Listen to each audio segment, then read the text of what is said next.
Cafe type coffee বাড়িতে, এর চেয়ে আনন্দের অন্য কোনো কিছুই হয় না। আসসালামু আলাইকুম, সবাইকে স্বাগতম ফারজানা আফরিন বিডিস অ্যাটেলিয়ার থেকে। আজকে আমি ক্যাফে স্টাইলের কফি করা দেখাবো। তো প্রথমে আমি পানি গরম দিলাম।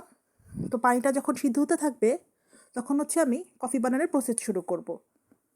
তো প্রথমেই দিলাম 1 চামচ চিনি, 1 চামচ কফি আর তা নাড়তে শুরু করলাম। তো ঘুরতে ঘুরতে ঘুরতে ঘুরতে যখন এটা একটা গোল্ডেন কালার ব্যাটারে পরিণত হবে তখন আমি এতে পানি দিয়ে দিব। তো আমি ঘুরছি ঘুরছি ঘুরছি ঘুরছি যে গোল্ডেন কালার হয়ে গেছে। এখন আমি পানিটা গরম হয়ে গেছে, আমি পানিটা দিয়ে দিব। পানি দেওয়ার পরে যে খুব সুন্দর একটা ক্রিমি কফি হলো। এখন আমি এর মধ্যে 2 চামচ গুঁড়ো দুধ অ্যাড করব। এরপর আমি এটাকে আবার একটু নাড়াচাড়া করব। উপরে সাদা একটা ফ্যানার তৈরি হবে। এর উপরে আমি একটু কফি গুঁড়া ছিটিয়ে দিব সুন্দর দেখার জন্য। একদম ক্যাফে স্টাইলের কফি। কে বলবে এটা বাসায় বানানো? কত